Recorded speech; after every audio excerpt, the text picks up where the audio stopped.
Salut à tous, bienvenue sur l'Arena MMA. Aujourd'hui, je suis avec Alex Murat et on va parler de Yohan Lainez qui semble avoir un combat de prévu pour le 7 mars contre Monsieur Paterchuk. Est-ce que tu peux nous parler un petit peu, Alex, de Paterchuk et après on analysera un peu comment pourrait se dérouler ce combat-là, qui serait un combat important dans la carrière de Yohan Lainez dans son objectif de retour à l'UFC.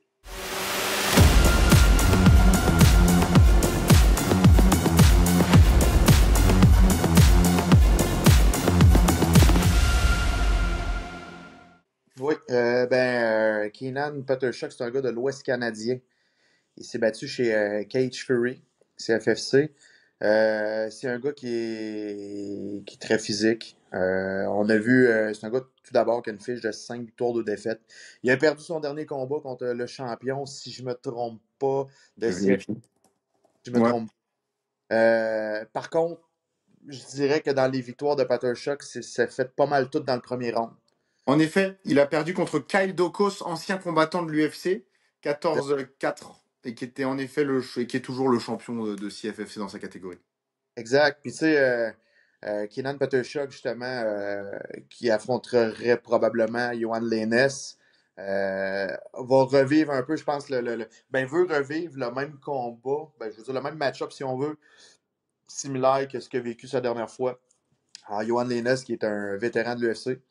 Je pense que lui, dans le fond, voit ça vraiment comme une opportunité de monter. Euh, C'est ce pour, qui...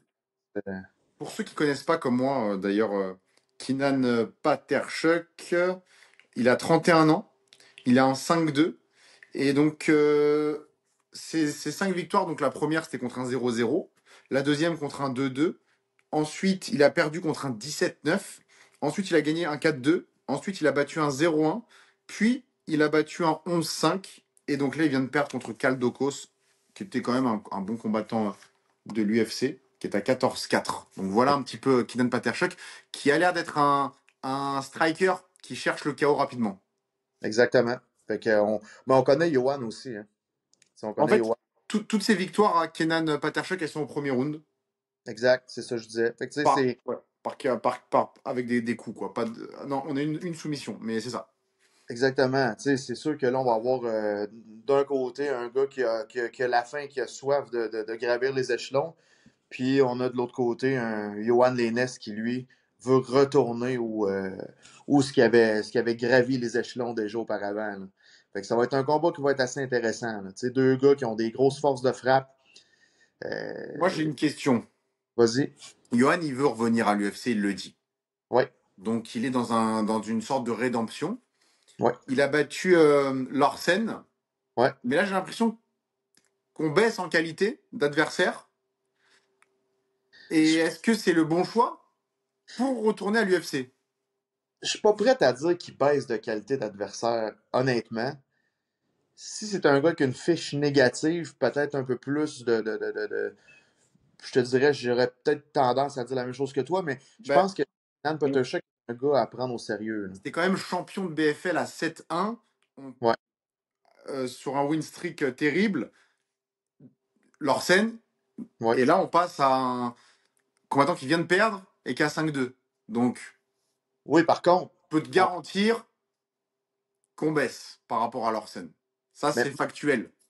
moi, je suis pas prêt à dire ça parce que Johan Dennis prend quand même quelque chose, un gros défi, je Ah, pense. mais je dis pas que c'est pas un gros défi. Mais pour moi, Ouais. Mac Lorsen est un plus gros défi. Et peut-être que dans l'ordre, j'aurais vu d'abord Paterchuk et après Mark Lorsen, mais ça, c'est des détails. Mais selon moi, Paterchuk a plus à gagner que Johan dans ce combat-là. Oui, mais oui et non. Johan je te dirais que chacun de ses combats présentement est important pour lui, de ce que je comprends. Là. Bien sûr. Quand il a Bah eu oui. sa victoire contre Mac Larson, j'ai moi-même été félicité Johan après son combat. Une énorme victoire. J'ai vu que même si on se dit qu'il s'est pas battu dans la dernière année, je pense qu'il s'est battu contre lui-même pendant un an avant Oui, de et je pense que chacun de ses combats est important pour lui. Je pense que chacun de ses combats va être difficile pour lui. bien sûr. Fait que moi, de ce que je pense, en affrontant un Keenan Paterchuk, ça va être très difficile quand même pour Johan parce qu'il affronte un gars qui veut aller à la guerre. Johan, il va falloir que la switch soit on. Il va falloir qu'il soit présent à 150%. totalement d'accord avec toi. Ce Donc, que, ce que je soulève, ouais, c'est Johan, il arrête pas de dire qu'il va retourner à l'UFC. ouais, Là, il prend un mec qui vient de perdre contre un gars que l'UFC a viré. ouais. Est-ce que l'UFC voit sa victoire de Johan, l'UFC re-signe Johan? Impossible. Moi, Pas je avec pense cet adversaire-là. pas celle-là qui C'est va. ça. Il en faudra d'autres. Ben, c'est ça, c'est important que Johan reste actif. Fait que tu sais, qu'il se 100%. pas possible puis qu'il ait des victoires sur sa fiche en tant que telle. Fait que je pense que c'est ça qui est important, mais ils vont sûrement prendre en considération aussi les adversaires que Johan a sur sa fiche, sa feuille de route. C'est Je sûr. pense que Keenan vont quand même le prendre en considération parmi les autres que Johan va affronter. Je pense pas que l'UFC va fermer les yeux sur ce combat-là. Au contraire, je pense que l'UFC, si Johan a l'intention de retourner, je pense que l'UFC vont examiner chacun des combats de Johan. Ouais.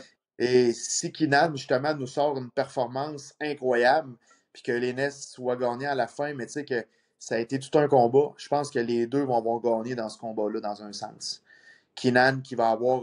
Mais c'est sûr que Keenan, en partant, s'il fait ces trois rounds, ça va être déjà excellent parce que Keenan qui finissait tout le temps au premier, je pense qu'on n'a pas un gros apprentissage, justement. C'est peut-être à cause de Ouais. ça qu'il a peut-être d'expérience dans l'octogone quand il s'est battu contre le champion. Et même sa dernière défaite, elle s'est fait au premier round. Ben, c'est ça. Fait que, tu sais, il y a peut-être pas assez eu d'expérience. Fait que là, on va voir le combat avec Yohan. Qu'est-ce que ça va donner? Est-ce que ça va donner un combat où que ça va finir rapidement? Ou est-ce que ça va donner un combat où que les deux gars vont tellement respecter le force de frappe qu'ils vont se rendre jusqu'au troisième round parce qu'ils vont. Honnêtement, personnellement, vu ce que Johan a proposé au dernier combat, vu le niveau qu'il a proposé, je vois vraiment Johan gagner ce combat. Moi aussi, je Il pense. est complet. Il peut éviter la guerre en le luttant, en le fatiguant, et au deuxième round d'aller le finir, par exemple.